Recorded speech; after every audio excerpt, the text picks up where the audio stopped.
남편 퇴직금 5억, 아파트 8억, 친정 유산 5억. 총 14억 원이 석 달 만에 사라졌습니다.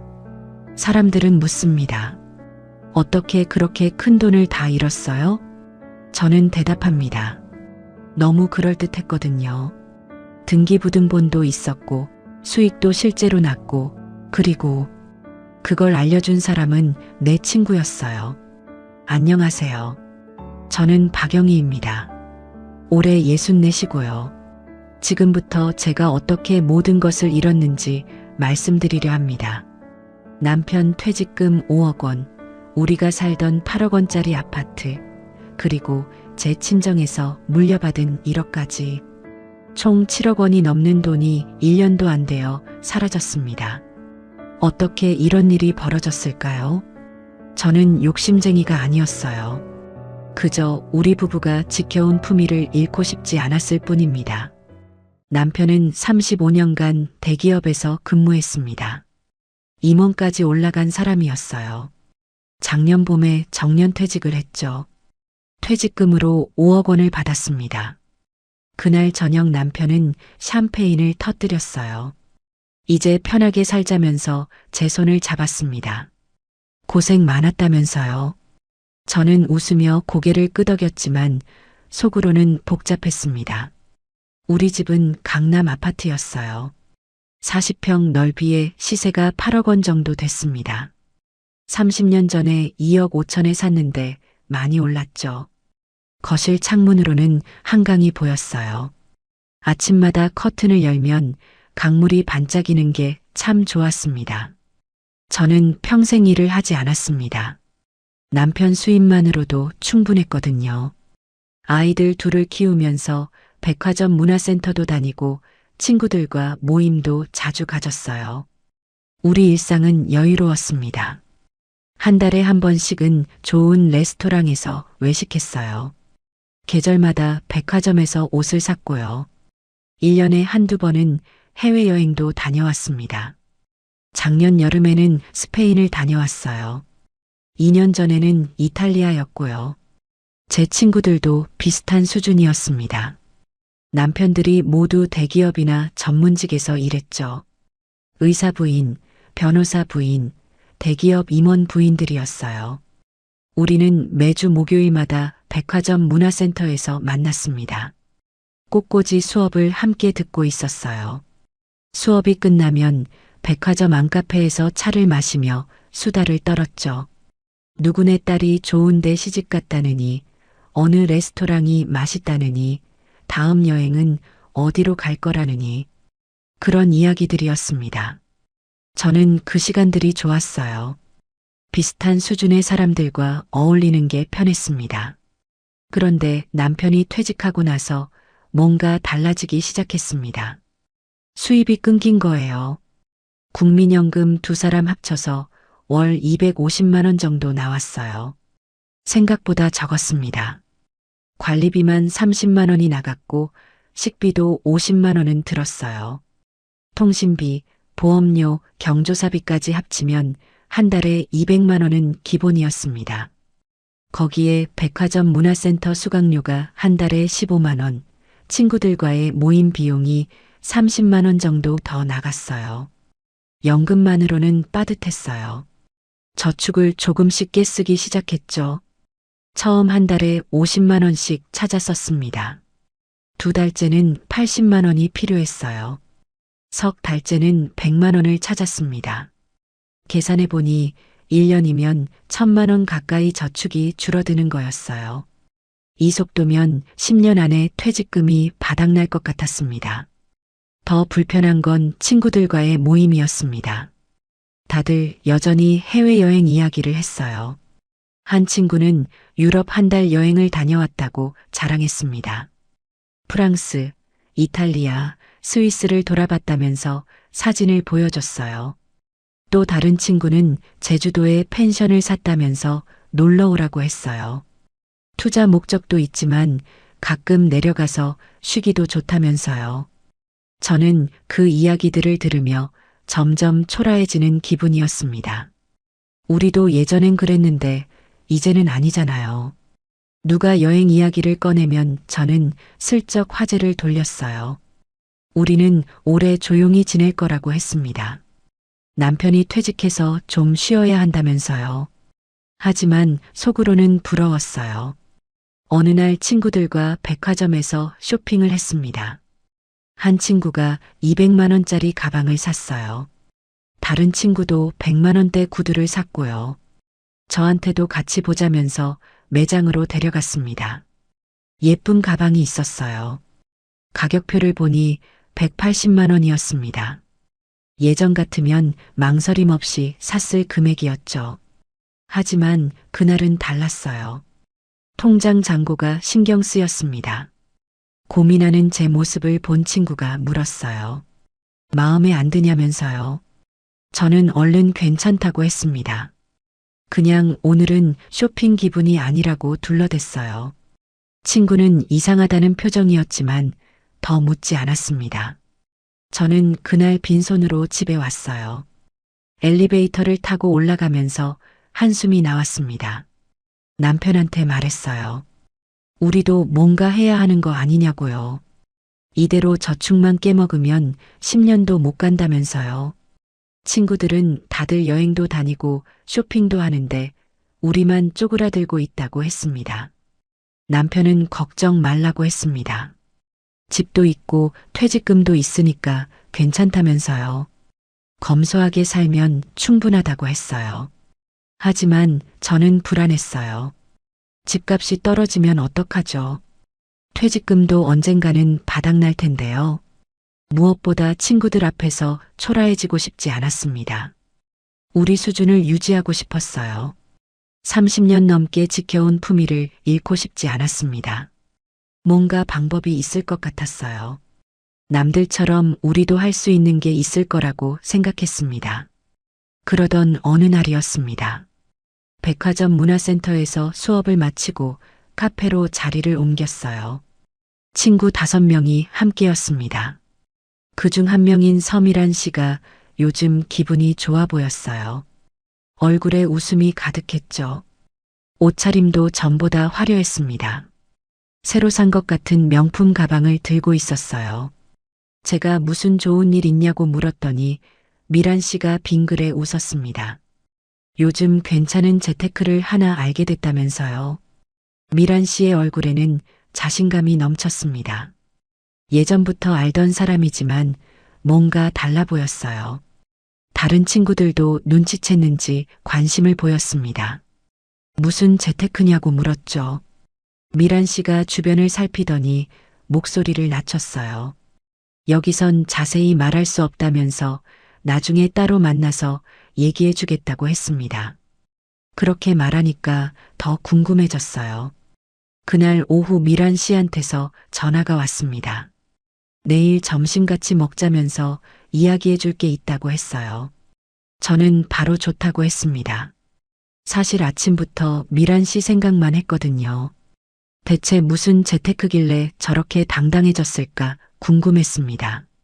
다음 날 강남역 근처 이탈리안 레스토랑에서 만났어요.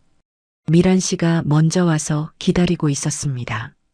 테이블에 앉자마자 미란 씨가 메뉴판을 건넸어요. 오늘은 자기가 쏜다면서 웃었습니다. 식사를 주문하고 나서 본격적으로 이야기가 시작됐습니다. 미란 씨가 말했어요. 요즘 토지 투자를 하고 있다면서요. 토지요? 저는 고개를 갸우뚱했습니다. 부동산 투자는 위험하다고 들었거든요. 특히 요즘 같은 시기엔 더더욱요. 미란 씨가 웃으며 제 생각을 알아챘는지 말했어요. 일반 부동산이 아니라 개발 예정지 투자라면서요. 개발 예정지라는 게 뭐냐고 물었습니다. 미란 씨가 설명하기 시작했어요. 정부나 지방자치단체에서 개발 계획을 세우는 지역이 있다면서요. 도로가 생기거나 산업단지가 들어서는 곳이라고 했습니다. 그런 땅을 미리 사두면 개발이 시작되면서 땅값이 몇 배로 뛴다는 얘기였어요. 저는 그럴싸하게 들렸지만 여전히 의심스러웠습니다. 그런 정보를 어떻게 미리 알 수 있냐고 물었죠. 미란 씨가 핸드폰을 꺼냈습니다. 전문 투자 회사를 통해서 한다면서요. 그 회사는 정부 쪽 인맥이 있어서 개발 정보를 미리 입수한다고 했어요. 일반인들은 모르는 정보를 먼저 알고 투자한다는 겁니다. 화면에는 회사 홈페이지가 떴어요. 깔끔하게 만들어진 사이트였습니다. 회사 소개, 투자 실적, 고객 후기 같은 게 정리되어 있었어요. 미란 씨가 계속 설명했습니다. 자기는 6개월 전에 시작했다면서요. 처음엔 5천만 원만 넣었대요. 그런데 석 달 만에 땅값이 올라서 팔았더니 7,500만 원이 됐다고 했습니다. 2,500만 원을 번 거예요. 제 눈이 커졌습니다. 석 달에 2,500이요? 은행 이자로는 10년을 넣어도 안 되는 금액이었어요. 정말이냐고 물었더니 미란 씨가 통장 내역을 보여줬습니다. 실제로 7,500만 원이 입금된 기록이 있었어요. 거짓말이 아니었습니다. 미란 씨가 말했어요. 그래서 또 투자했다면서 이번엔 1억을 넣었다고 했습니다. 확신이 생겼으니까 금액을 늘렸다면서요. 저는 놀라움을 감추지 못했어요. 1억이라는 돈을 그렇게 쉽게 넣다니요. 미란 씨가 웃으며 말했습니다. 영애 씨도 한번 해보라면서요. 우리 같은 사람들한테 딱 맞는 투자라고 했어요. 안전하면서도 수익이 괜찮다면서요. 저는 조심스럽게 물었습니다.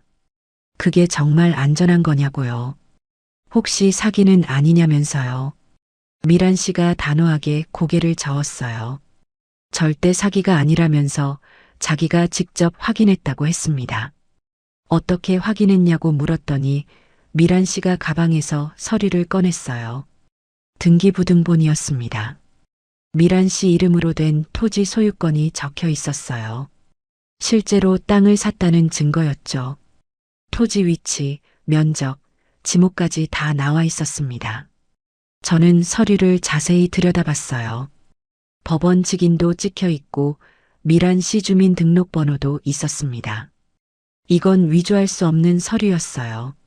정말로 미란 씨가 그 땅의 일부를 소유하고 있다는 뜻이었습니다. 제 마음이 흔들리기 시작했어요. 등기부등본까지 있는데 뭘 더 의심하겠어요. 미란 씨가 말했습니다. 투자하면 이렇게 내 명의로 등기가 된다면서요. 그러니까 절대 사기가 아니라고 강조했어요. 저는 금액을 물었습니다. 얼마부터 투자할 수 있냐고요. 미란 씨가 대답했어요. 최소 5천만 원부터 가능하다면서요. 처음엔 작은 금액으로 시작해서 확인한 다음에 더 넣는 사람들이 많다고 했습니다. 자기도 그렇게 했다면서요. 5천만 원. 적지 않은 돈이었습니다. 하지만 우리 통장에 그 정도는 있었어요. 식사가 나왔지만 입맛이 없었습니다. 머릿속이 복잡했거든요. 5천만 원을 넣어서 석 달 만에 7,500이 된다면요. 1년이면 얼마가 될까요? 계산이 빠르게 돌아갔습니다. 미란 씨가 파스타를 먹으면서 말했어요. 너무 고민하지 말라면서 천천히 생각해 보라고 했습니다. 하지만 너무 오래 망설이면 좋은 땅은 다른 사람한테 넘어간다면서요. 제가 물었습니다. 그 회사는 어디에 있냐고요. 미란 씨가 강남에 있다면서 사무실도 제대로 되어 있다고 했어요. 필요하면 같이 가서 상담받아 볼 수 있다고 했습니다. 저는 고민했어요. 남편한테 먼저 말해야 할까요? 아니면 혼자 알아보고 결정해도 될까요? 미란 씨가 제 마음을 읽은 듯 말했습니다. 남편한테 미리 말하면 반대할 거라면서요. 남자들은 원래 이런 걸 못 믿는다고 했어요. 일단 작은 금액으로 시작해서 실제로 수익이 나면 그때 보여줘도 된다면서요. 그 말이 맞는 것 같았습니다. 남편한테 말하면 분명 안 된다고 할 거예요. 미란 씨가 덧붙였어요. 그리고 이건 우리 같은 사람들끼리만 하는 거라면서요. 어느 정도 수준이 되는 사람들만 투자한다고 했습니다. 회사 쪽에서도 아무한테나 기회를 주지 않는다면서요. 그 말을 듣는 순간 묘한 기분이 들었어요. 우리 같은 사람들, 수준이 되는 사람들. 그 표현이 제 자존심을 건드렸습니다. 저는 미란 씨한테 물었습니다. 그럼 회사 사람들을 언제 만날 수 있냐고요? 미란 씨가 핸드폰을 꺼내 어디론가 전화를 걸었어요. 짧은 통화 후에 말했습니다. 이번 주 금요일 오후에 괜찮냐면서요. 자기가 같이 가주겠다고 했어요. 저는 잠깐 망설이다가 고개를 끄덕였습니다. 일단 만나서 이야기는 들어봐야 할 것 같았어요. 레스토랑을 나서면서 미란 씨가 한마디 했습니다. 영희 씨는 현명한 사람이라면서 좋은 결정할 거라고 믿는다고 했어요. 우리 나이에 이런 기회 흔치 않다면서요. 지금 투자하는 사람들은 다들 3년 후, 5년 후를 생각하는 사람들이라고 했습니다. 저는 그 말이 계속 머릿속에 맴돌았어요. 집으로 돌아오는 택시 안에서 생각했습니다. 5천만 원으로 시작해서 몇 배로 불릴 수 있다면요. 친구들처럼 여행도 다니고 쇼핑도 할 수 있을 거예요. 남편 눈치도 안 보고요. 무엇보다 우리 수준을 유지할 수 있을 것 같았습니다. 집에 도착했을 때는 이미 마음이 기울고 있었어요. 금요일 상담을 받아보고 괜찮으면 해보자고 생각했습니다. 금요일이 왔습니다. 아침부터 옷장 앞에서 한참을 고민했어요. 무얼 입어야 할까요? 너무 평범해 보이면 안 될 것 같았습니다. 미란 씨 말처럼 수준 있는 사람들이 투자하는 곳이라면서요. 결국 백화점에서 산 정장을 꺼냈어요. 300만 원짜리 샤넬 스타일 재킷이었습니다. 가방도 명품으로 골랐죠. 거울을 보니 그래도 그럴듯해 보였어요. 남편이 어디 가냐고 물었습니다. 저는 친구 만난다고 대답했어요. 백화점에서 쇼핑하고 차 마실 거라고 했죠. 남편은 고개만 끄덕이고 더 묻지 않았습니다. 요즘 남편은 집에서 신문만 보고 있었어요. 할 일이 없어 보였죠. 저는 현관문을 나서면서 약간의 죄책감을 느꼈습니다. 하지만 곧 사라졌어요. 어차피 좋은 결과가 나오면 남편도 기뻐할 테니까요. 미란 씨와 강남역에서 만났습니다. 미란 씨도 말끔하게 차려입고 있었어요. 우리는 택시를 타고 사무실로 향했습니다. 강남대로 쪽이었어요. 10분쯤 달려서 도착한 곳은 신축 건물이었습니다. 유리로 된 외관이 반짝였어요. 로비도 넓고 깨끗했습니다. 엘리베이터를 타고 14층으로 올라갔어요. 복도를 걸어가니 유리문이 보였습니다. 문에는 금색 글씨로 회사 이름이 새겨져 있었어요. 프리미엄 랜드 인베스트먼트라고 쓰여 있더라고요. 영어 이름이 왠지 전문적으로 느껴졌습니다. 문을 열고 들어서니 넓은 사무실이 나왔어요. 한쪽 벽면에는 전국 지도가 걸려 있었습니다. 여러 지역에 빨간 핀이 꽂혀 있었어요. 책상 몇 개와 최신형 컴퓨터들이 보였고요. 직원 한 명이 저희를 보고 다가왔습니다. 20대 후반쯤 되어 보이는 여성이었어요. 정장 차림의 단정한 모습이었습니다. 미란 씨를 알아보고 반갑게 인사했어요. 미란 씨가 저를 소개했습니다.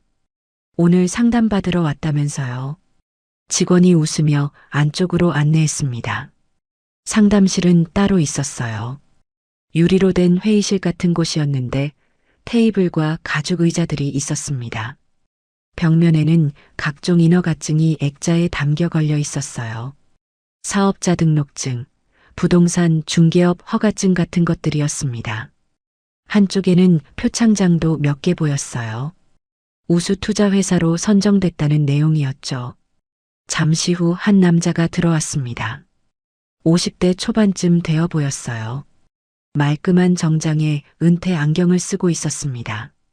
명함을 건네며 자기소개를 했어요. 김성준 이사라고 했습니다. 악수를 청하더니 오신 걸 환영한다고 했어요. 목소리가 차분하고 안정적이었습니다. 왠지 믿음이 가는 느낌이었어요. 김 이사가 차를 권했습니다. 직원이 커피를 가져왔어요. 고급 찻잔에 담긴 커피였습니다. 김 이사가 노트북을 펼쳤어요. 화면에는 프레젠테이션 자료가 떴습니다. 회사 소개부터 시작했어요. 프리미엄 랜드 인베스트먼트는 10년 전에 설립됐다면서요.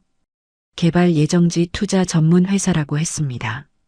화면이 넘어가면서 투자 실적이 나왔어요. 지난 10년간 투자한 땅들의 목록이었습니다. 경기도 어느 지역은 2년 만에 3배가 올랐고요. 충청도 어느 곳은 3년 만에 5배가 됐다고 했어요. 그래프와 숫자들이 빼곡했습니다.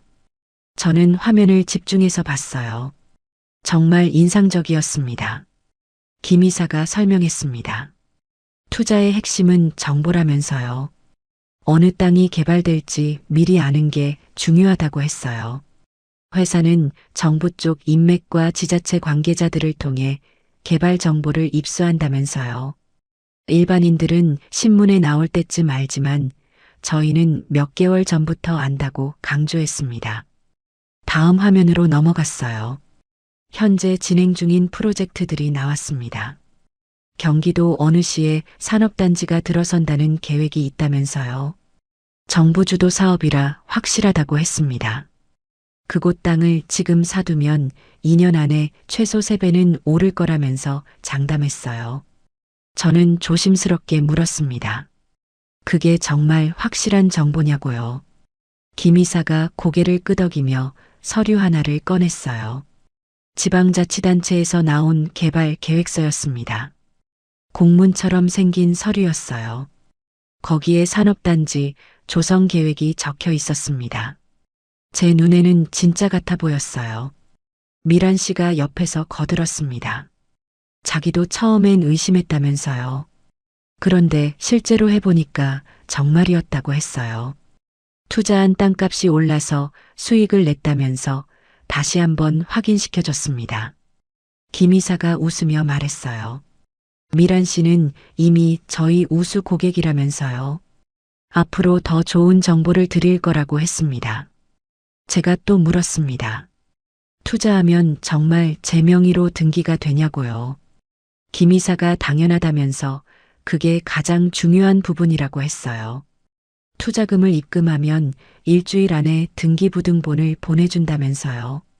법적으로 완전히 보호받는다고 강조했습니다. 만약 마음이 바뀌면 언제든 땅을 되팔 수도 있다고 덧붙였어요. 화면이 다시 넘어갔습니다. 투자 금액별 수익률표가 나왔어요. 5천만 원 투자 시 예상 수익률이 100%에서 150%라고 적혀 있었습니다. 1억 투자 시에는 더 높았어요. 150에서 200%였죠. 금액이 클수록 수익률도 높았습니다. 김 이사가 설명했어요. 큰 금액을 투자하는 분들께는 더 좋은 땅을 배정해 드린다면서요. 저는 마음이 완전히 기울었습니다. 사무실도 제대로 되어 있고요. 서류도 그럴싸하고요. 무엇보다 미란 씨가 실제로 돈을 벌었잖아요. 김 이사가 물었습니다. 투자에 관심이 있으시냐고요. 저는 잠깐 망설이다가 대답했어요. 네, 있다고요. 김 이사가 환하게 웃었습니다. 현명한 선택이라면서 후회하지 않으실 거라고 했어요. 그러면서 계약서를 꺼냈습니다. 투자 금액, 토지 위치, 면적, 예상 수익 시기 같은 게 적혀 있었어요. 천천히 읽어보라면서 궁금한 게 있으면 물어보라고 했습니다. 저는 서류를 꼼꼼히 읽었어요. 특별히 이상한 부분은 보이지 않았습니다. 모든 게 명확하게 적혀 있었어요. 투자 기간은 1년에서 2년 정도라고 했습니다. 그 사이에 개발 소식이 발표되면 땅값이 오른다는 내용이었죠. 그때 팔면 수익이 난다고 적혀 있었어요. 김 이사가 물었습니다. 얼마부터 시작하실 건가요? 저는 생각했어요. 미란 씨처럼 5천만 원으로 시작할까요? 아니면 더 넣을까요? 김 이사가 말했습니다. 처음이시니까 5천만 원 정도가 적당하다면서요. 확인하시고 나중에 추가하시는 분들이 많다고 했어요. 저는 고개를 끄덕였습니다. 5천만 원으로 하겠다고 말했어요. 김 이사가 좋다면서 계약서 밑에 서명란을 가리켰습니다. 저는 펜을 들었어요. 손이 약간 떨렸지만 이름을 썼습니다. 도장도 찍었어요. 계약서 3장에 모두 날인했습니다. 김 이사가 계좌번호를 알려줬어요. 저는 핸드폰 뱅킹 앱을 열었습니다. 우리 통장에서 5천만 원을 이체했어요. 순식간이었습니다. 확인 버튼을 누르는 순간 5천만 원이 사라졌어요. 화면에 이체 완료라는 문구가 떴습니다. 김 이사가 영수증을 주며 고맙다고 했습니다. 일주일 안에 등기부등본을 등기로 보내드리겠다면서요. 땅 위치와 면적이 다 나올 거라고 했어요. 그리고 개발 소식이 나오면 바로 연락드리겠다면서 믿고 기다려달라고 했습니다. 사무실을 나서면서 미란 씨가 제 팔을 잡았어요. 잘했다면서 앞으로 좋은 일만 있을 거라고 했습니다. 우리 함께 투자하니까 든든하다면서 웃었어요. 저도 따라 웃었습니다. 하지만 속으로는 떨렸어요. 5천만 원이라는 큰 돈을 남편 몰래 투자했다는 게 실감났거든요. 엘리베이터를 타고 내려오면서 생각했습니다. 잘한 걸까요? 하지만 곧 마음을 다잡았어요. 미란 씨가 실제로 돈을 벌었잖아요. 등기부등본도 받을 거고요. 1년만 기다리면 1억이 넘게 될 거예요. 그럼 남편한테 당당하게 말할 수 있을 것 같았습니다. 건물을 나서니 햇살이 따뜻했습니다. 미란 씨와 카페로 가서 차를 마셨어요. 미란 씨가 말했습니다. 영희 씨는 현명한 사람이라면서 좋은 선택했다고 칭찬했어요. 1년 후에 우리 둘 다 성공할 거라면서 건배 제스처를 했습니다. 저도 커피잔을 들어 부딪혔어요. 그 순간만큼은 정말 행복했습니다. 일주일 후 등기 우편이 도착했습니다. 남편이 출근 시절 습관대로 아침 산책을 나간 사이에 우편함을 확인했어요. 두꺼운 봉투가 와 있더라고요. 발신인은 프리미엄 랜드 인베스트먼트였습니다. 가슴이 두근거렸어요. 얼른 집으로 가져와서 뜯어봤습니다. 안에는 등기부등본이 들어 있었어요. 제 이름이 선명하게 적혀 있었습니다. 박영희. 주민등록번호도 정확했어요. 토지 소재지는 경기도 어느 시였고 면적은 300제곱미터라고 나와 있었습니다. 지목은 임야였어요. 법원 직인도 찍혀 있었고요.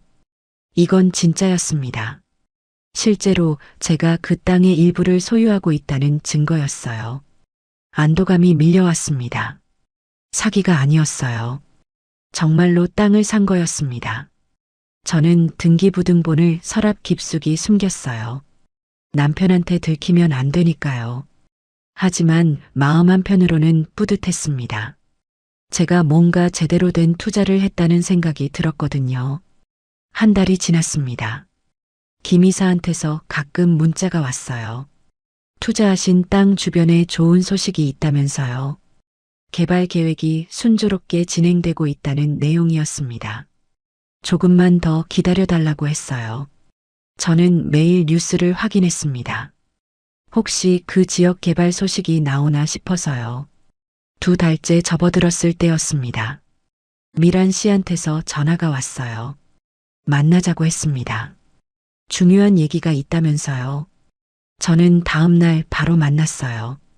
미란 씨 표정이 밝았습니다. 좋은 소식이 있다면서 핸드폰을 보여줬어요. 화면에는 계좌 입금 내역이 떠 있었습니다.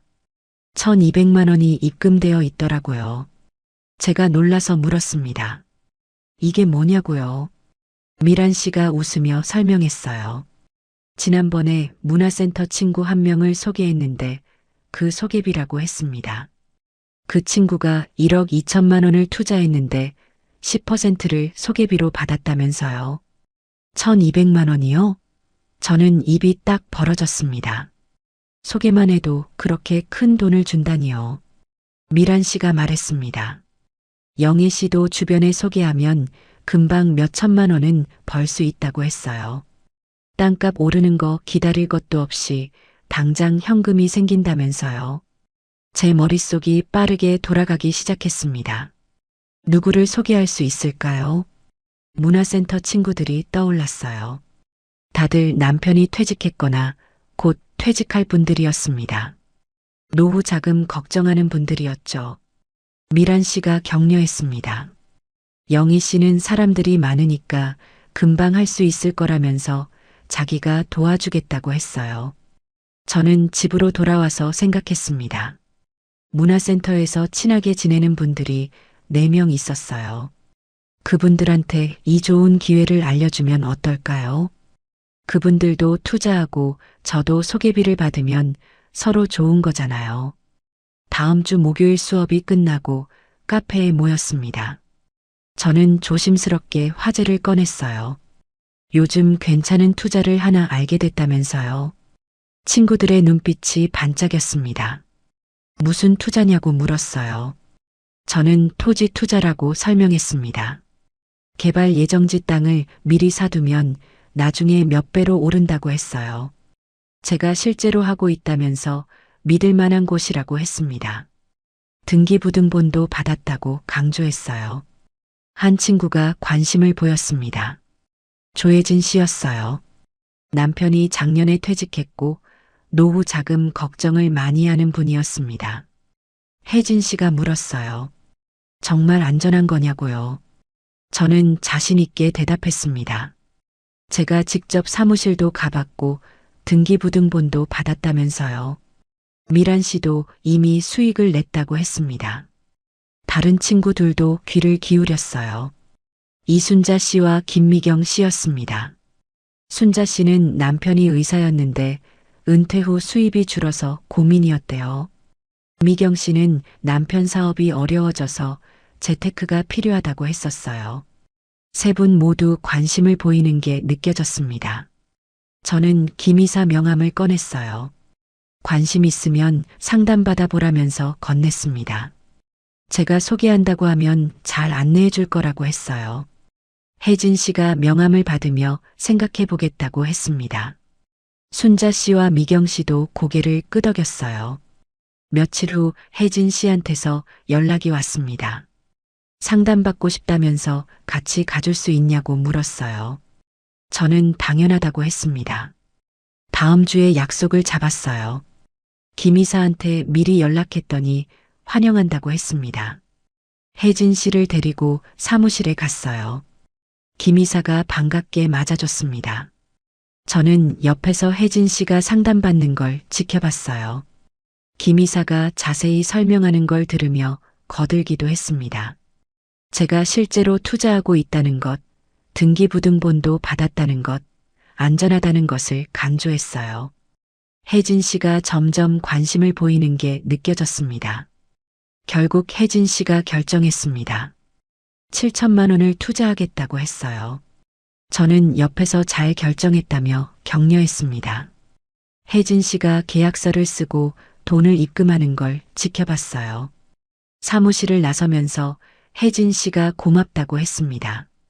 좋은 정보 알려줘서 정말 고맙다면서 나중에 꼭 밥 사겠다고 했어요. 일주일 후 김 이사한테서 연락이 왔습니다. 통장으로 700만 원이 입금될 거라면서 확인하라고 했어요. 소개비였습니다. 저는 급하게 통장을 확인했습니다. 정말로 700만 원이 들어와 있었어요. 가슴이 뛰었습니다. 한 번에 700만 원이라니요. 저는 그 돈으로 백화점에 갔습니다. 오랜만에 쇼핑을 제대로 했어요. 200만 원짜리 가방을 샀습니다. 예전에 참았던 그 가방이었어요. 옷도 몇 벌 샀고요. 구두도 새로 샀습니다. 계산대에서 카드를 내밀 때 기분이 좋았어요. 제가 번 돈으로 사는 거였으니까요. 다음 주 문화센터에서 친구들을 만났을 때 새 가방을 들고 갔어요. 친구들이 알아봤습니다. 가방 새로 샀냐면서 예쁘다고 했어요. 저는 웃으며 그냥 하나 샀다고 했습니다. 속으로는 뿌듯했어요. 다시 친구들과 같은 수준의 선 것 같았거든요. 순자 씨와 미경 씨도 투자 상담을 받고 싶다고 연락이 왔어요. 저는 두 분을 각각 사무실로 안내했습니다. 순자 씨는 5천만 원을 넣었고요. 미경 씨는 1억을 투자했어요. 저는 또 소개비를 받았습니다. 순자 씨 소개로 500만 원, 미경 씨 소개로 1,000만 원이었어요. 한 달 만에 2,200만 원을 벌었습니다. 통장 잔고가 늘어나는 걸 보니 기분이 너무 좋았어요. 제가 직접 번 돈이었습니다. 남편 몰래 제 힘으로 벌어들인 거였어요. 이 돈으로 뭘 할까 생각하니 설렜습니다. 하지만 동시에 욕심도 생겼습니다. 더 많은 사람을 소개하면 더 많은 돈을 벌 수 있잖아요. 그리고 제 투자금도 곧 몇 배로 불어날 거예요. 김 이사가 말했거든요. 곧 개발 소식이 발표될 거라면서요. 그럼 땅값이 오른다고 했습니다. 어느 날 김 이사한테서 전화가 왔습니다. 특별 제안이 있다면서 사무실로 와달라고 했어요. 저는 다음 날 바로 갔습니다. 김 이사가 새로운 투자처를 소개했어요. 이번엔 더 큰 프로젝트라면서요. 정부 주도 산업단지 개발이라고 했습니다. 화면에 계획도가 떴어요. 엄청난 규모였습니다. 김 이사가 설명했어요. 이건 확정된 사업이라면서 3년 안에 땅값이 최소 5배는 오를 거라고 했습니다. 하지만 투자 금액도 컸어요. 최소 1억 원부터라고 했습니다. 저는 고민됐습니다. 1억은 큰 돈이었어요. 하지만 5배면 5억이 되는 거잖아요. 김 이사가 말했습니다. 영희 씨는 이미 우수 고객이라면서 특별히 이 기회를 드린다고 했어요. 다른 분들한테는 아직 공개하지 않았다면서요. 저는 마음이 흔들렸습니다. 소개비로 번 돈이 2천만 원 정도 있었어요. 거기에 조금만 더 보태면 1억을 만들 수 있었습니다. 남편 통장에서 몰래 빼내면 됐어요. 어차피 몇 년 후엔 5배가 될 텐데 그때 다시 넣어두면 되잖아요. 저는 결정했습니다. 해보겠다고 했어요. 김 이사가 환하게 웃었습니다. 현명한 선택이라면서 후회하지 않으실 거라고 했어요. 저는 계약서를 썼습니다. 그리고 1억 원을 이체했어요. 남편 퇴직금 통장에서 8천만 원, 제 소개비 통장에서 2천만 원을 합쳐서요. 사무실을 나서면서 생각했습니다. 이제 총 1억 5천만 원을 투자한 거예요. 몇 년 후면 엄청난 돈이 될 거였습니다. 상상만 해도 행복했어요. 그 돈이면 친구들보다 더 여유로운 노후를 보낼 수 있을 것 같았습니다. 투자한 지 석 달이 지났습니다. 김 이사한테서 가끔 문자가 왔어요. 개발 계획이 잘 진행되고 있다는 내용이었습니다. 조금만 더 기다려달라고 했죠. 저는 매일 뉴스를 확인했지만 특별한 소식은 없었어요. 하지만 크게 걱정하지 않았습니다. 이런 건 시간이 걸린다고 김 이사가 말했었으니까요. 그런데 넉 달째 되던 어느 날이었습니다. 김 이사한테 전화를 걸었는데 안 받더라고요. 문자를 보냈지만 답이 없었어요. 처음엔 바쁜가 보다 생각했습니다. 다음 날 다시 걸었는데 여전히 안 받았습니다. 조금 불안해지기 시작했어요. 미란 씨한테 전화했습니다. 김 이사 연락되냐고 물었어요. 미란 씨도 요즘 잘 안 된다면서 걱정하는 목소리였습니다. 하지만 괜찮을 거라면서 원래 개발 사업은 시간이 오래 걸린다고 했어요. 저는 그 말을 믿기로 했습니다. 일주일이 더 지났습니다. 여전히 김 이사한테서는 연락이 없었어요. 저는 직접 사무실에 가보기로 했습니다. 혜진 씨한테 전화했더니 자기도 궁금했다면서 같이 가자고 했어요. 우리는 다음 날 강남 사무실로 갔습니다. 건물에 도착해서 14층으로 올라갔어요. 복도를 걸어가는데 이상한 느낌이 들었습니다. 너무 조용했어요. 유리문 앞에 섰는데 안이 어둡더라고요. 문을 열려고 했지만 잠겨 있었습니다. 유리 너머로 안을 들여다봤어요. 사무실이 텅 비어 있었습니다. 책상도 없고 컴퓨터도 없었어요. 벽에 걸려있던 지도들도 다 사라졌습니다. 바닥에는 먼지만 쌓여 있었어요. 저는 그 자리에 얼어붙었습니다. 이게 무슨 일이죠? 혜진 씨가 문을 두드렸어요. 목소리를 높여 누구 없냐고 소리쳤습니다. 옆 사무실 문이 열리고 한 남자가 나왔습니다. 시끄럽다면서 짜증스러운 표정이었어요. 제가 떨리는 목소리로 물었습니다. 혹시 여기 있던 회사 어디 갔는지 아냐고요. 남자가 고개를 저었습니다. 일주일 전쯤 밤에 이사 갔다면서 트럭이 와서 다 실어갔다고 했어요. 혜진 씨가 주저앉았습니다. 저도 다리에 힘이 풀렸어요. 벽에 기대서 겨우 버텼습니다. 머릿속이 하얗게 변했어요. 회사가 사라졌다니요. 저는 핸드폰을 꺼내 김 이사한테 다시 전화했습니다. 여전히 안 받았어요. 회사 대표 번호로도 걸어봤습니다. 통화 중이라는 멘트만 나왔어요. 혜진 씨가 울기 시작했습니다. 7천만 원이 다 날아간 거냐면서 어떡하냐고 울먹였어요. 저도 눈물이 났습니다. 제 돈도 1억 5천만 원이나 들어가 있었어요. 게다가 남편 퇴직금을 몰래 쓴 것도 있었는데요. 우리는 한참을 복도에 서 있었습니다. 그때 제 핸드폰이 울렸어요. 미란 씨였습니다. 급하게 전화를 받았더니 미란 씨도 사무실에 가봤다면서 텅 비어 있었다고 했어요. 이제 어떡하냐면서 패닉 상태였습니다. 저는 일단 만나자고 했습니다. 근처 카페에서 만났어요. 미란 씨, 혜진 씨, 그리고 저. 셋이 앉아서 한참을 말이 없었습니다. 미란 씨가 먼저 입을 열었어요. 경찰에 신고해야 한다고 했습니다. 당장 가자면서 일어섰어요. 우리는 서둘러 강남 경찰서로 향했습니다. 경찰서 민원실에 들어섰을 때 놀랐습니다. 이미 사람들이 많이 와 있었어요. 대기실이 가득 찼습니다. 다들 우리처럼 투자한 사람들이었어요. 나이 든 분들이 대부분이었습니다. 한 할머니가 울고 계셨어요. 전 재산을 다 넣었다면서 이제 어떻게 사냐고 울부짖었습니다. 형사가 저희를 불렀습니다. 조사실로 들어가 진술을 했어요. 언제 투자했는지, 얼마를 넣었는지, 어떤 경로로 알게 됐는지 하나하나 물어봤습니다. 저는 떨리는 목소리로 대답했어요. 5개월 전에 시작했고 총 1억 5천만 원을 투자했다고 했습니다. 형사가 한숨을 쉬었습니다. 이 회사 피해자가 수백 명이라면서 이미 신고가 엄청 들어왔다고 했어요. 총 피해 금액이 수백억 원이 넘을 거라고 했습니다. 전형적인 기획 부동산 사기라면서요. 제 머릿속이 멍해졌습니다. 형사가 설명했어요. 이들은 처음엔 소액 투자자들한테 실제로 땅을 주면서 신뢰를 쌓는다고 했습니다. 등기부등본도 진짜로 만들어주고요.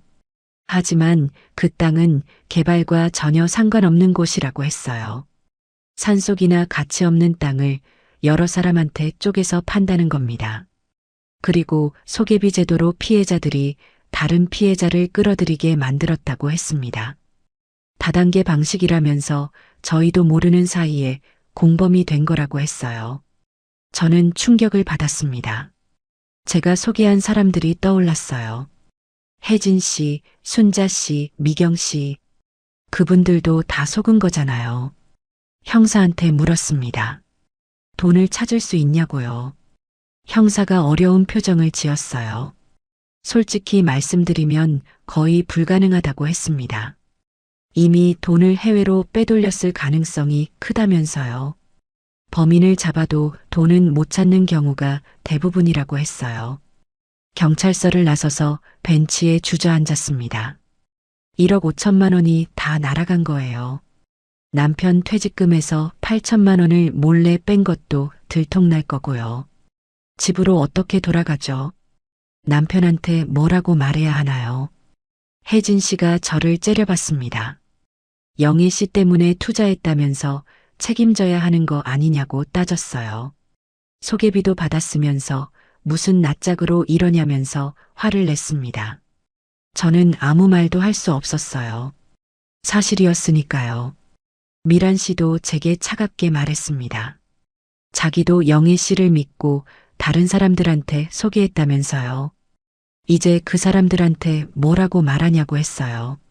저는 고개를 떨구고 있을 수밖에 없었습니다. 제 잘못이 맞았어요. 집으로 돌아가는 택시 안에서 울었습니다. 기사님이 괜찮냐고 물었지만 대답할 수 없었어요.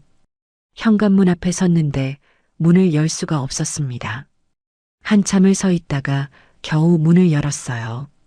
남편이 거실에 있었습니다. 저를 보더니 표정이 굳었어요. 얼굴이 왜 그러냐 물었습니다. 울었냐면서 무슨 일이 있었냐고 했어요. 저는 입술을 깨물었습니다. 말해야 했어요. 이제 더 이상 숨길 수 없었습니다. 저는 소파에 앉았습니다. 남편도 제 옆에 앉았어요. 제 손을 잡으며 무슨 일인지 말하라고 했습니다. 저는 눈물을 흘리며 고백하기 시작했어요. 토지 투자를 했다는 것.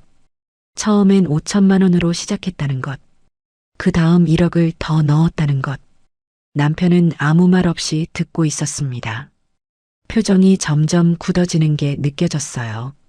제가 다 말하고 나서도 한참 동안 침묵이 흘렀습니다.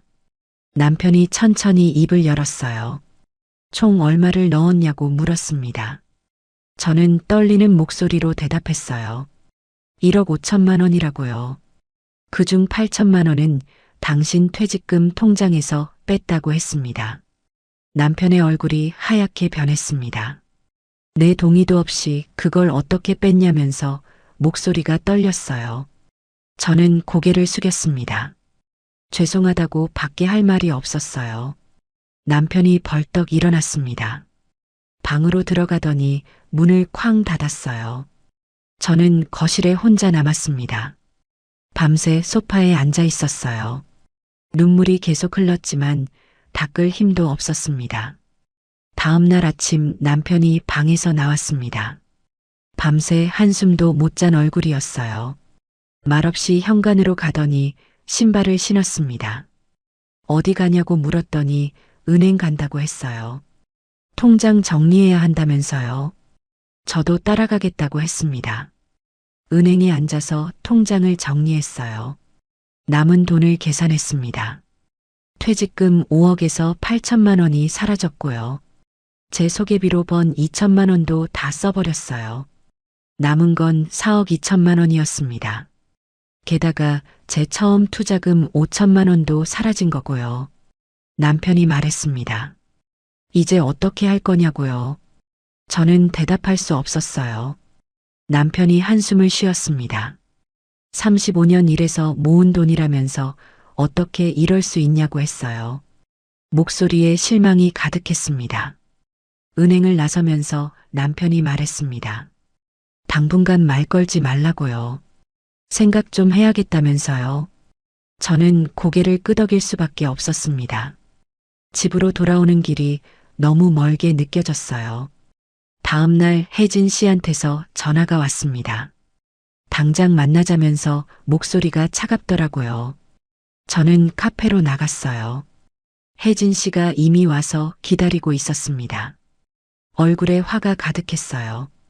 제가 자리에 앉자마자 혜진 씨가 말했습니다.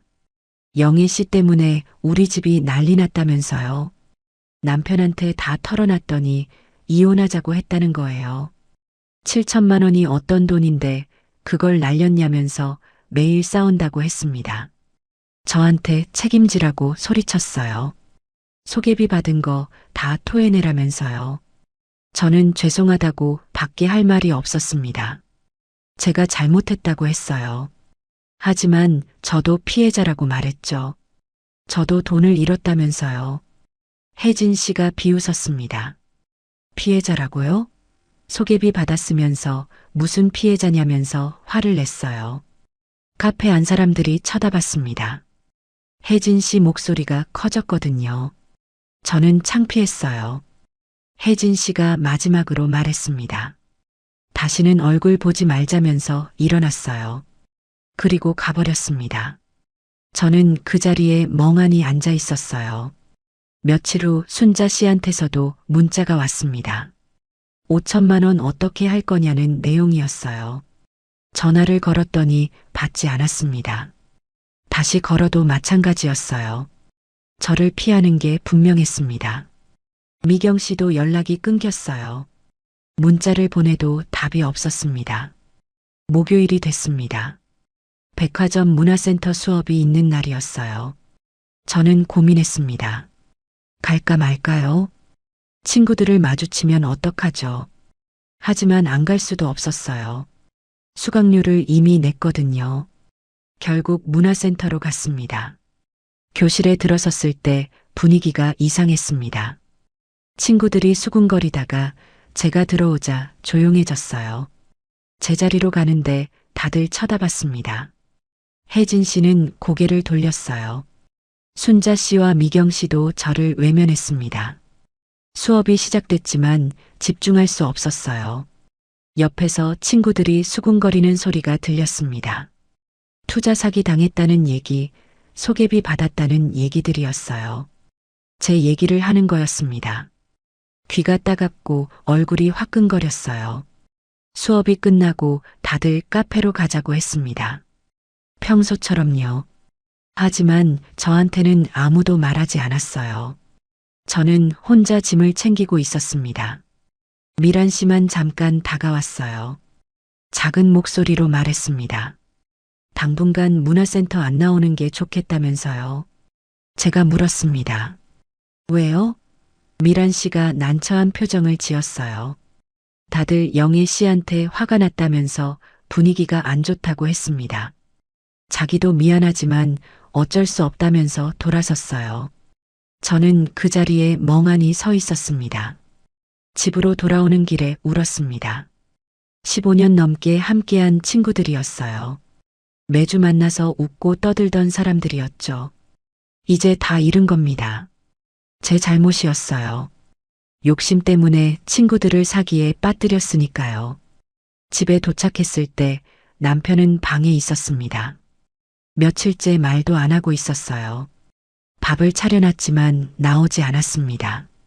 저는 혼자 식탁에 앉아 밥을 먹었어요. 입맛이 없었지만 억지로 떠넣었습니다. 핸드폰이 울렸습니다. 모르는 번호였어요.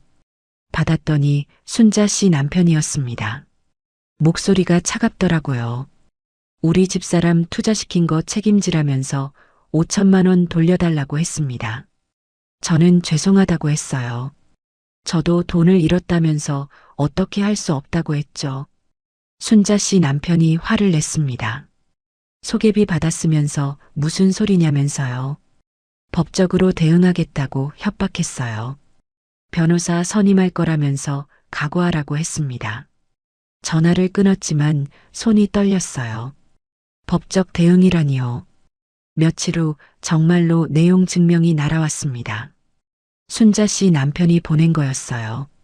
투자 손실에 대한 배상을 요구한다는 내용이었습니다. 5천만 원과 위자료를 합쳐 6천만 원을 달라고 했어요. 저는 서류를 보며 무너졌습니다. 남편한테 보여줬더니 한숨만 쉬었어요. 변호사 상담받아봐야 한다면서 내일 같이 가자고 했습니다. 오랜만에 남편이 제게 말을 건 거였어요. 하지만 목소리에 따뜻함은 없었습니다. 다음 날 법률사무소를 찾아갔습니다. 변호사가 내용 증명을 보더니 말했어요. 소개비를 받았다면 일부 책임이 있을 수 있다면서요. 하지만 전액 배상 의무는 없다고 했습니다. 저도 피해자니까요. 답변서를 보내면 될 거라고 했어요. 상담료로 30만 원을 냈습니다. 집으로 돌아오면서 남편이 말했습니다. 이제 우리가 얼마나 남았는지 아냐면서요. 4억 2천만 원밖에 안 남았다고 했어요. 원래 퇴직금 5억에서 8천만 원이 사라진 거라면서요. 아파트 관리비 고지서가 왔을 때 충격을 받았습니다. 한 달에 30만 원이었어요. 예전엔 아무렇지 않게 냈던 금액인데 이제는 부담스러웠습니다. 매달 나가는 돈들을 계산해 봤어요. 관리비, 통신비, 보험료, 식비 합치면 한 달에 200만 원은 나갔습니다. 연금이 월 250만 원이었으니까 한 달에 50만 원씩 모자랐어요. 1년이면 600만 원이 부족한 겁니다. 저축을 깼어야 했죠. 이 속도면 10년이면 7천만 원이 사라지는 거였어요. 계산하면 할수록 막막했습니다. 백화점 고급 레스토랑 식사권이 서랍에 있었습니다. 예전에 산 건데 아직 쓰지 않았던 거예요. 50만 원짜리였습니다. 저는 그걸 중고 거래 사이트에 올렸어요. 30만 원에 팔렸습니다. 20만 원 손해였지만 어쩔 수 없었어요. 옷장을 정리했습니다. 백화점에서 산 옷들이 가득했어요. 한 번도 안 입은 것들도 많았습니다. 택을 떼지 않은 옷도 있었어요. 200만 원 주고 산 코트였는데 입을 일이 없었던 거죠. 그것도 중고로 팔았습니다. 80만 원밖에 안 받았어요. 명품 가방도 팔기로 했습니다. 최근에 산 샤넬 가방이요. 200만 원 주고 샀는데 100만 원에 팔렸어요. 손해였지만 현금이 필요했습니다. 하나하나 팔아치우는 게 슬펐어요. 제가 지켜온 품위가 사라지는 것 같았거든요. 어느 날 아파트 엘리베이터에서 이웃을 만났습니다. 평소 인사만 나누던 분이었어요. 그런데 저를 보더니 고개를 돌리더라고요. 못 본 척하는 게 분명했습니다. 다른 층에서 탄 사람도 마찬가지였어요. 저를 보고 수군거렸습니다. 소문이 난 거였어요. 투자 사기 당한 것, 친구들한테 투자 권유한 것, 아파트 안에 다 퍼진 겁니다. 저는 엘리베이터에서 내려 계단으로 갔습니다. 사람들 얼굴 보기가 싫었어요. 장을 보러 마트에 갔을 때도 마찬가지였습니다. 아는 사람을 마주쳤는데 피하더라고요. 저는 그냥 장바구니를 들고 집으로 왔어요. 예전엔 마트에서도 사람들을 만나 수다 떨곤 했는데 이제는 그럴 수 없었습니다. 남편은 여전히 말이 없었어요. 밥을 같이 먹지만 대화가 없었습니다. TV를 보면서도 각자 생각에 잠겨 있었어요. 가끔 남편이 한숨 쉬는 소리가 들렸습니다. 제 가슴이 찢어지는 것 같았어요. 어느 날 밤 남편이 말했습니다. 이 집을 팔아야 할 것 같다면서요. 저는 깜짝 놀랐어요. 집을요? 남편이 고개를 끄덕였습니다. 관리비도 부담되고 매달 저축계 쓰는 것도 한계가 있다면서요. 작은 집으로 옮기는 게 낫다고 했어요. 저는 반대했습니다. 이 집은 30년을 산 곳이라면서요. 추억이 담긴 곳이고 아이들도 여기서 컸다고 했습니다. 남편이 차갑게 말했어요. 그런 감상 부릴 때가 아니라면서 현실을 봐야 한다고 했습니다. 다음 날 남편은 부동산에 연락했습니다. 저는 말릴 수 없었어요. 제가 잘못한 거니까요. 부동산 중개인이 집을 보러 왔습니다. 여기저기 둘러보더니 시세를 말했어요. 8억 원 정도 받을 수 있을 거라면서요. 중개인이 돌아간 후 남편이 말했습니다. 집을 팔면 빚은 없으니까 전액 받을 수 있다면서요. 8억에 기존 저축 4억 2천 합치면 12억 2천이 된다고 했어요. 그걸로 작은 집 사고 나머지로 살면 된다면서요. 저는 아무 말도 할 수 없었습니다. 30년을 살던 집을 떠나야 한다니요. 제 욕심 때문에 모든 게 무너지고 있었어요. 친구들도 잃었고 이웃들한테도 손가락질 받고 이제 집까지 잃는 거였습니다. 그날 밤 잠을 이룰 수 없었습니다. 천장을 보며 생각했어요. 어떻게 이렇게 됐을까요? 불과 몇 달 전만 해도 행복했는데요. 친구들과 웃고 떠들고 여유로운 생활을 했는데요. 지금은 모든 게 사라졌습니다. 제 잘못이었어요. 한 달 후 집이 팔렸습니다. 8억 원의 계약이 성사됐어요. 잔금을 받는 날 남편과 함께 은행에 갔습니다. 통장에 8억이 찍혔어요. 기존 저축 4억 2천과 합치면 총 12억 2천만 원이었습니다. 큰돈 같았지만 마음이 무거웠어요. 부동산을 알아봤습니다. 남편과 함께 여러 집을 둘러봤어요. 강남을 벗어나 외곽 지역으로 갔습니다. 경기도 어느 시였어요. 전철역에서 버스로 15분 거리였습니다. 25평 아파트를 봤어요. 가격은 4억 원이었습니다. 예전 집의 절반도 안 되는 크기였어요. 방이 2개였고 거실도 작았습니다. 하지만 깨끗했어요. 햇살도 잘 들었고요. 남편이 이 집으로 하자고 했습니다. 저는 고개를 끄덕일 수밖에 없었어요. 계약서에 도장을 찍었습니다. 이사하는 날 짐을 정리하며 울었습니다. 30년 살던 집을 떠나는 게 실감났거든요. 아이들 어릴 때 찍은 사진들, 가족여행 기념품들, 모든 게 추억이었습니다. 큰 것들은 대부분 버려야 했어요. 새 집이 작아서 다 가져갈 수 없었거든요. 피아노도 팔았습니다. 딸이 어릴 때 배우던 피아노였어요. 10년 넘게 거실 한쪽을 차지하고 있었죠.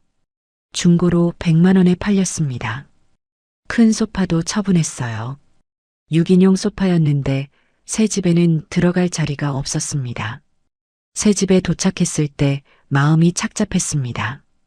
텅 빈 집에 이삿짐을 들여놓으니 더 초라해 보였어요. 예전 집에선 여유롭게 놓였던 가구들이 여기선 빽빽했습니다. 남편도 한숨을 쉬었어요. 말없이 짐을 풀기 시작했습니다. 며칠 후 통장을 정리했습니다. 집 사고 남은 돈이 8억 2천만 원이었어요. 이사 비용, 인테리어 비용 등을 빼니까 8억 정도 남았습니다. 남편이 말했어요. 이 돈은 절대 손대지 말고 노후 자금으로 남겨두자면서요. 연금으로 최대한 살아야 한다고 했습니다. 월 250만 원 연금으로 살기 시작했습니다. 관리비가 10만 원으로 줄었어요. 강남 아파트보다 훨씬 싸졌죠. 하지만 식비, 통신비, 공과금 등을 내면 빠듯했습니다. 저는 장을 볼 때 가격을 따졌어요. 예전엔 생각도 안 하던 일이었습니다. 백화점 대신 동네 마트에 갔습니다. 할인 상품을 샀어요. 유통기한 임박 제품을 골랐습니다.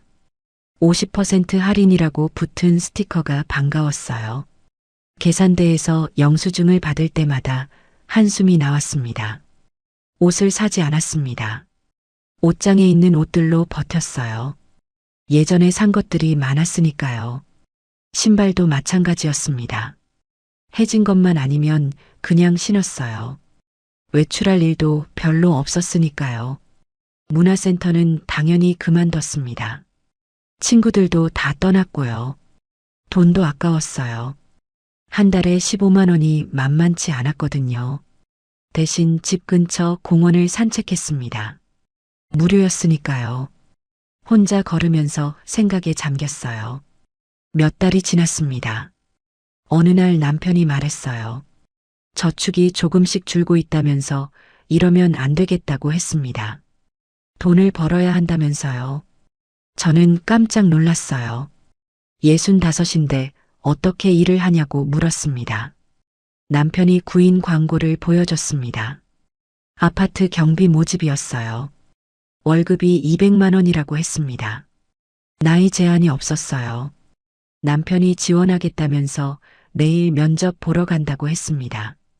저는 말릴 수 없었어요. 제 잘못 때문에 이렇게 된 거니까요. 남편이 경비 일을 시작했습니다.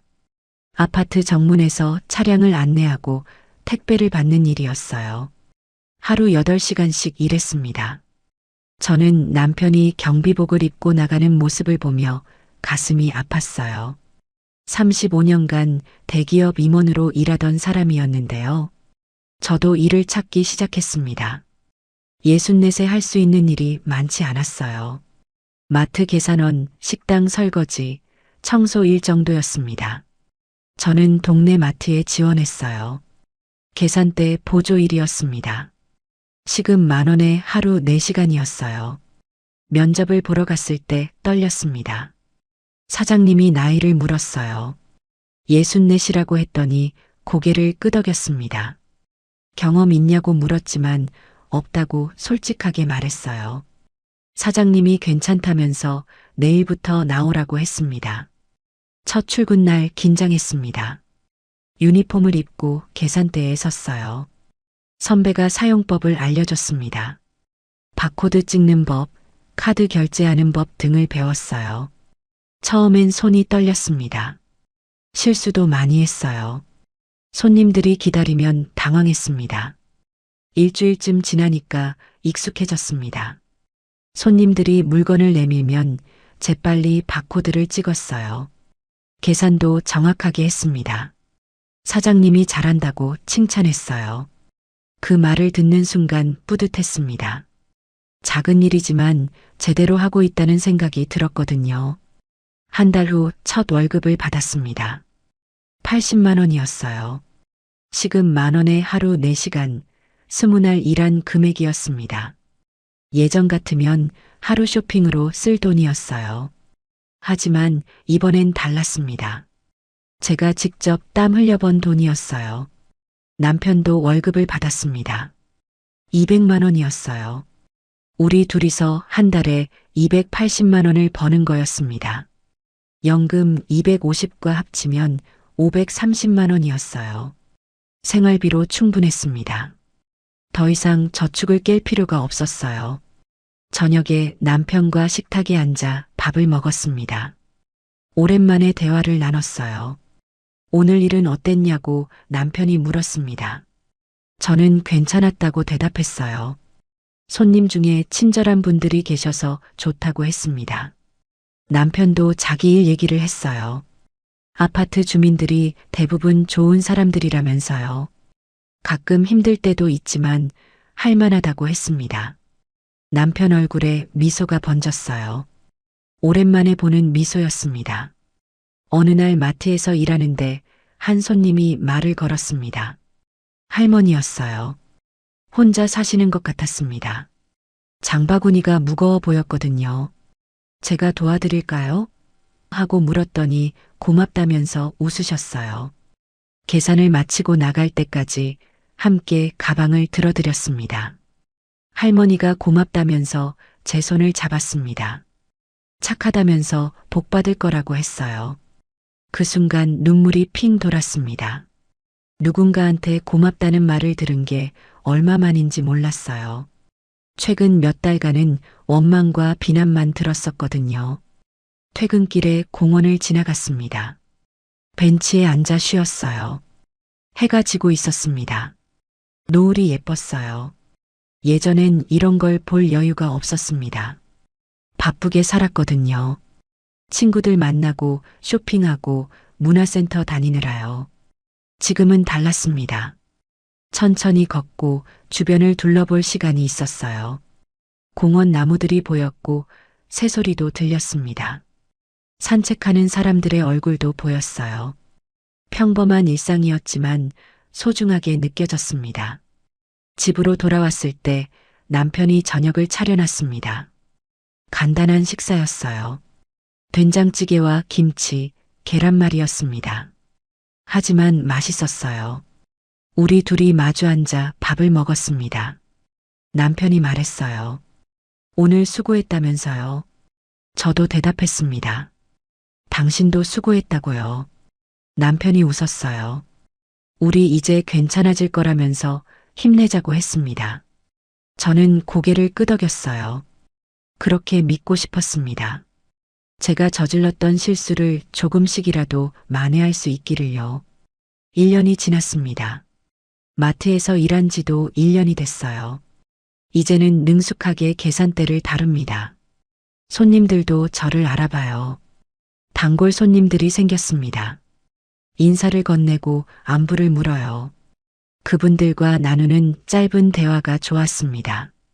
남편도 경비일에 적응했습니다. 아파트 주민들이 남편을 좋아했어요. 친절하다면서 칭찬했습니다. 명절 때는 선물도 받아왔어요. 과일 바구니, 상품권 같은 것들이었죠. 남편이 기뻐하는 모습을 보니 저도 좋았습니다. 우리는 매달 월급을 모았습니다. 생활비를 쓰고 남은 돈을 저축했어요. 한 달에 100만 원 정도 모을 수 있었습니다. 적은 돈이지만 쌓이니까 뿌듯했어요. 1년에 1,200만 원씩 모으는 거였습니다. 어느 날 경찰서에서 연락이 왔습니다. 사기범들을 검거했다는 소식이었어요. 김 이사와 회사 대표, 조직원들이 모두 잡혔다고 했습니다. 재판이 곧 시작된다면서 증인으로 출석해달라고 했어요. 법정에 갔습니다. 피고인석에 김 이사가 앉아 있었어요. 말끔했던 모습은 온데간데 없었습니다. 초라한 얼굴로 고개를 숙이고 있었어요. 검사가 죄상을 낭독했습니다. 수백 명을 속여 수백억 원을 가로챘다는 내용이었어요. 재판장이 피고인에게 물었습니다. 피해자들에게 할 말이 있냐고요. 김 이사가 일어섰어요. 작은 목소리로 말했습니다. 죄송하다고요. 변명의 여지가 없다면서 벌을 받겠다고 했습니다. 하지만 그 말이 제게는 공허하게 들렸어요. 판결이 나왔습니다. 징역 10년이었어요. 조직원들도 각각 형을 받았습니다. 하지만 돈은 돌아오지 않았어요. 이미 해외로 빼돌렸고 대부분 쓴 상태였습니다. 회수 가능한 금액은 전체의 10%도 안 됐어요. 법정을 나서면서 다른 피해자들을 만났습니다. 모두 비슷한 표정이었어요. 허탈함과 분노가 섞인 얼굴들이었습니다. 한 할머니가 울고 계셨어요. 전 재산을 잃었다면서요. 제 가슴이 아팠습니다. 혜진 씨도 보였습니다. 눈이 마주쳤지만 서로 말을 걸지 않았어요. 혜진 씨가 먼저 고개를 돌렸습니다. 저는 그냥 지나쳤어요. 어쩔 수 없었습니다. 제가 저지른 잘못은 사라지지 않으니까요. 집으로 돌아오는 길에 생각했습니다. 1억 5천만 원을 잃었어요. 친구들도 잃었고 살던 집도 잃었습니다. 하지만 얻은 것도 있었어요. 정직하게 사는 법을 배웠습니다. 남을 탓하지 않고 제 잘못을 인정하는 법도 알았어요. 무엇보다 진짜 품위가 무엇인지 깨달았습니다. 명품 가방을 들고 백화점을 다니는 게 품위가 아니었어요. 해외여행을 자랑하는 것도 아니었습니다. 진짜 품위는 정직하게 일하고 당당하게 사는 거였습니다. 마트에서 일하며 배웠어요. 손님들한테 친절하게 대하는 것, 맡은 일을 성실하게 하는 것. 그게 진짜 품격이었습니다. 남편도 마찬가지였어요. 경비 일을 하면서도 자존심을 잃지 않고 열심히 사는 모습이 멋있었습니다. 어느 날 마트에서 예전 문화센터 친구를 우연히 만났습니다. 미란 씨도 아니고 혜진 씨도 아닌 다른 분이었어요. 투자 권유를 안 했던 분이었습니다. 그분이 저를 알아봤어요. 영희 씨라고 부르며 반갑게 인사했습니다. 저는 당황했어요. 하지만 그분은 웃고 있었습니다. 여기서 일하냐고 물었어요. 저는 고개를 끄덕였습니다. 그분이 말했어요. 멋있다면서 자기도 요즘 봉사활동하고 있다고 했습니다.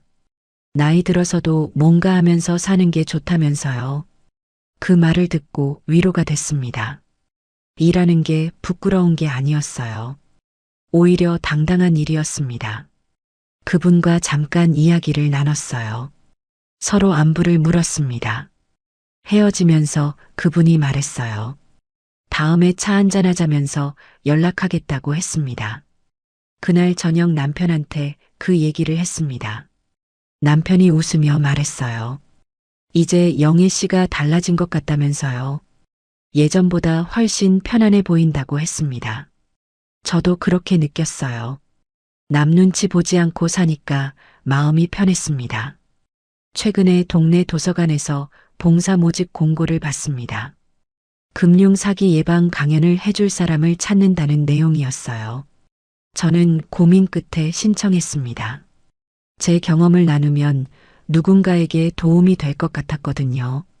첫 강연은 긴장됐습니다. 어르신들 30명 정도가 모였어요. 저는 마이크를 잡고 이야기를 시작했습니다.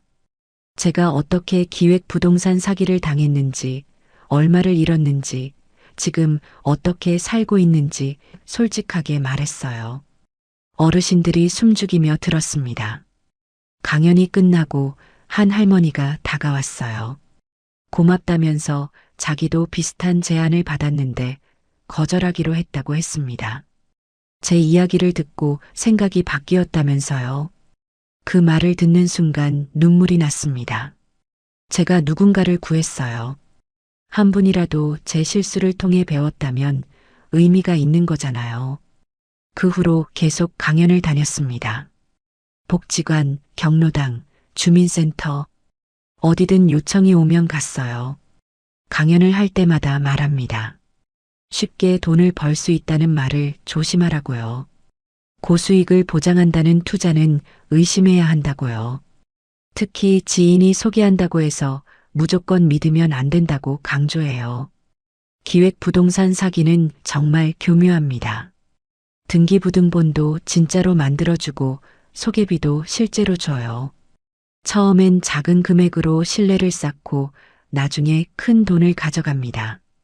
땅이 있으니까 안전하다고 생각하면 안 돼요. 무엇보다 혼자 결정하지 말라고 말합니다. 가족과 상의하라고요. 배우자나 자식들한테 말하면 반대할까봐 숨기면 안 된다고요. 그게 더 큰 화를 부른다고 강조합니다. 저처럼 되지 말라고요. 지금 저는 행복합니다. 예전만큼 여유롭진 않지만 마음이 편해요. 정직하게 살고 있으니까요. 매일 마트에 출근해서 성실하게 일합니다. 손님들한테 친절하게 대하고 맡은 일을 제대로 해요. 남편과의 관계도 회복됐습니다. 예전보다 대화가 많아졌어요. 저녁마다 하루 일과를 나누고 서로 격려합니다. 주말엔 함께 산책을 나가요. 손을 잡고 공원을 걸으면서 미래를 얘기합니다. 저축도 조금씩 늘고 있어요. 1년에 1,200만 원씩 모으니까 10년이면 1억 2천이 돼요. 느리지만 확실합니다. 남의 돈을 빼앗는 게 아니라 제 땀으로 버는 거예요. 그게 진짜 제 돈입니다. 여러분께 꼭 말씀드리고 싶습니다. 품위는 겉모습이 아니에요. 명품 가방이나 비싼 옷이 품위를 만들지 않습니다. 진짜 품위는 정직하게 사는 거예요. 남한테 피해주지 않고 떳떳하게 사는 겁니다. 나이 들어서도 일할 수 있다는 게 감사해요. 건강하게 일하고 돈을 벌 수 있다는 게 축복입니다. 부끄러운 일이 아니에요. 오히려 자랑스러운 일이에요. 저는 마트 계산원이지만 당당합니다. 만약 투자 권유를 받으신다면 한 번 더 생각하세요. 은행 이자가 적다고 불안해하지 마세요. 그게 가장 안전한 겁니다. 욕심내지 마세요. 저처럼 모든 걸 잃을 수 있어요. 제 이야기가 누군가에게 교훈이 되길 바랍니다. 같은 실수를 반복하지 않았으면 좋겠어요. 여러분의 노후 자금을 지키세요. 그게 진짜 품위 있는 노후입니다. 저는 오늘도 마트에 출근합니다. 계산대에 서서 손님들을 맞이해요. 어서 오세요 하고 인사합니다. 그 순간이 행복해요. 제가 누군가에게 도움이 되고 있으니까요.